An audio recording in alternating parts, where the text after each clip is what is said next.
Yo soy el doctor Julián Juárez y en esta clase vamos a ver la anatomía de los órganos de los sentidos. En este slide observamos los sentidos en la corteza cerebral humana. ¿Cuáles son estos sentidos que nosotros tenemos? Son el gusto, el tacto, la vista, el oído y el olfato.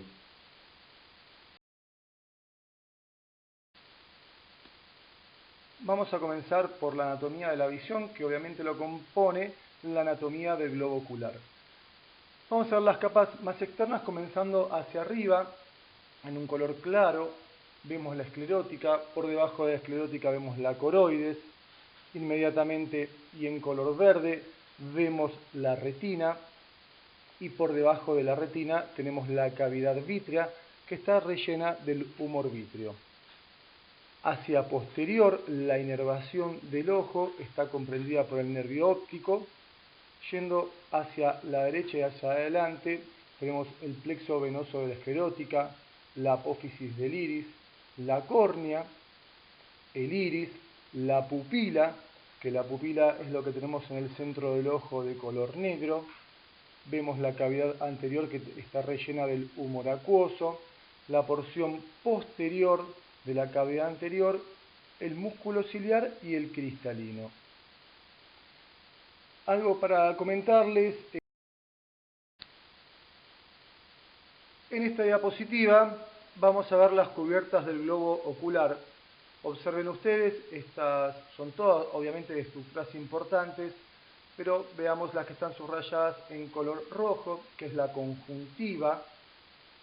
Esto seguramente a ustedes les llamará la atención. La conjuntiva, generalmente cuando hay una infección nos produce una enfermedad que se llama la conjuntivitis. Por debajo de la conjuntiva tenemos la esclerótica, que ya la habíamos nombrado, la coroides, y por debajo la retina, que también les había comentado, causa de ceguera en nuestro país y en muchos países del mundo, por la retinopatía diabética. Hacia posterior vemos el nervio óptico. Por debajo de la retina vemos el humor vítreo y yendo hacia la izquierda de la imagen vamos a ver la córnea. Por detrás de la pupila vemos el cristalino y hacia arriba vemos el iris.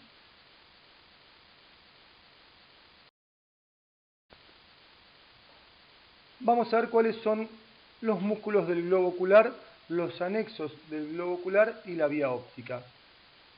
Hacemos el repaso de alguna estructura en la imagen de arriba y hacia la izquierda, en donde observamos la pupila, la retina y el iris.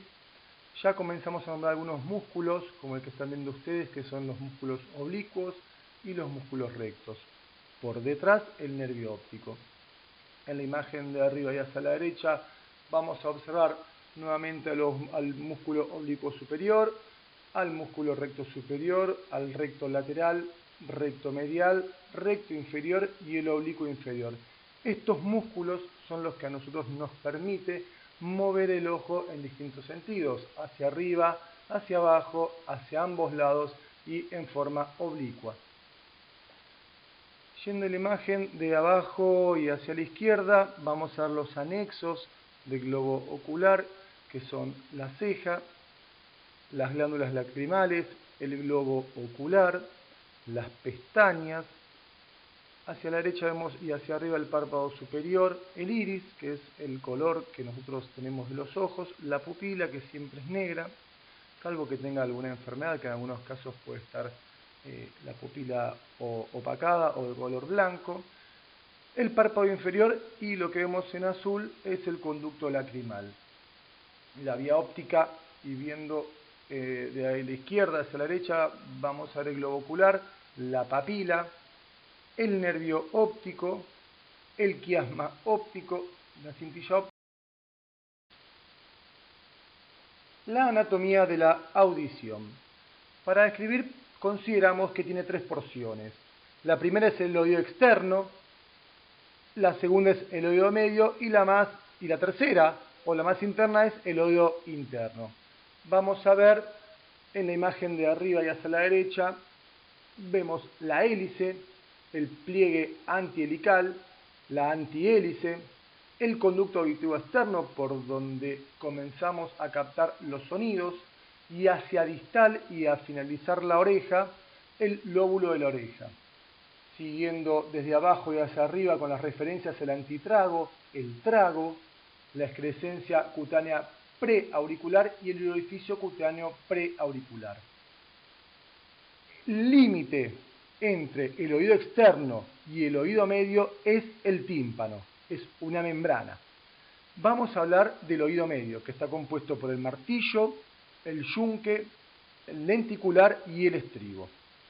Vemos en la imagen de abajo y repetimos. Esta cadena de huesecillos, yunque, estribo, la apófisis lenticular y el martillo. Deben sus nombres a las similitudes que tienen con sus nombres cada uno. El límite entre el oído medio y el oído interno es la ventana oval. Ahora, yendo al oído interno, tiene tres cavidades, que son el vestíbulo, que está compuesto por el utrículo y el sáculo, y tres canales semicirculares, y el caracol o la cóclea.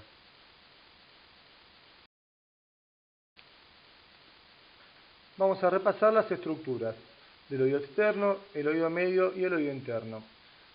Vemos la oreja o el pabellón auricular, que es un cartílago recubierto de piel que forma parte del oído externo y sobresale de la superficie de la cabeza. El conducto auditivo externo, que comunica el pabellón auricular con el tímpano. Recordemos que el tímpano era el límite entre el oído externo y el oído medio. Hablando propiamente del tímpano, vamos a referir que es una lámina fina elástica ubicada en el oído medio que transmite los movimientos vibratorios a la ventana oval. En el oído medio está el martillo, el yunque y el estribo, que el martillo se mueve empujado por el tímpano y que se articula con el yunque y el estribo. El yunque, que transmite el movimiento mecánico del martillo, y el estribo es el hueso que transmite el movimiento mecánico del yunque. Vemos la referencia a la apófisis lenticular, que es la articulación del yunque con el estribo.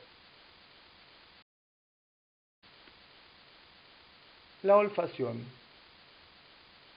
está comprendida por la boca, la nariz, la cavidad nasal propiamente dicho también. Tenemos una estructura llamada bulbo olfatorio, en donde está compuesta por los receptores olfatorios, los nervios olfatorios y los cilios olfatorios. Vamos a hablar principalmente de estos tres. Los receptores olfatorios, ¿qué son? Son los encargados de detectar los olores. La nariz posee unos 20 millones de ellos. Cada uno termina en una pequeña estructura llamada cilios. Estos recogen los estímulos olorosos y envían un mensaje, o sea, un impulso nervioso al cerebro. Los cilios olfatorios se encargan de recoger los olores para que el receptor los envíe al encéfalo en forma de impulsos nerviosos. Ya en la cavidad nasal, como vemos por debajo de este bulbo olfatorio, esta cavidad nasal se encuentra revestida por una pared mucosa que produce moco, que es una sustancia viscosa. Este tiene por función mantener húmeda la cavidad nasal y atrapar polvo, suciedad y partículas nocivas para que no penetren en los pulmones. El otro sentido que vamos a hablar, ese es el sentido del gusto. Vemos en la imagen de arriba y hacia la izquierda una imagen de la cavidad oral compuesta hacia el fondo por la úvula, la parte posterior a la úvula es la faringe, la lengua, en donde se van a encontrar las papilas gustativas, que ya vamos a hablar de ellas, un labio inferior dentro de lo que conforma la cavidad oral, la arcada dental, donde están los dientes, las amígdalas palatinas, que tenemos dos hacia ambos lados de la úvula, que se componen de un pilar anterior, un pilar posterior, y hay un velo del palatino, el frenillo del labio y el labio superior. Dentro de la cavidad oral se encuentran los dientes, que son los incisivos, los caninos, se encuentran los premolares y los molares. Vemos en lo que es la anatomía de la lengua y observemos hacia abajo, tiene distintos sectores donde pueden percibir los distintos gustos. Fíjense, lo más distal es el dulce, le sigue el salado, lo que percibe el gusto agrio, hacia posterior lo que percibe el gusto amargo. Vemos también acá en este corte la amígdala palatina, la amígdala lingual y la epiglotis. La irrigación de la lengua está dada por el nervio vago, el nervio glosofaringio, la rama lingual del nervio mandibular y la rama de la cuerda del sentido del tacto. La piel es el órgano más extenso del cuerpo, tiene una superficie media de 1,6 metros cuadrados y un peso aproximado de 4 kilos. La piel está compuesta por 3 capas, una más superficial llamada epidermis, por debajo la dermis y por debajo de la dermis la hipodermis.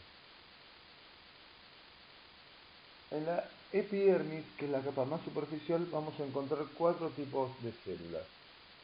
En un 80% la epidermis está compuesta por queratinocitos, también hay melanocitos, células de Langerhans y células de Merkel. Encontramos en la piel, que es la capa más superficial, vuelvo a repetir, al pelo y a las terminales nerviosas. Por debajo de la epidermis vamos a encontrar la dermis.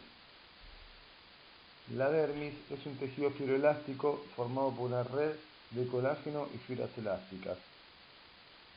Dentro de los anexos encontramos a los músculos, las glándulas sebáceas, las glándulas sudoríparas exócrinas, las glándulas sudoríparas apócrinas, los vasos sanguíneos, los corpúsculos de Meiner y Pacini. Por debajo de la dermis vamos a encontrar la hipodermis o tejido celular subcutáneo. El tejido subcutáneo está compuesto por lóbulos de células grasas separados por septos fibrosos y tienen como misión la conservación de la temperatura y de la energía.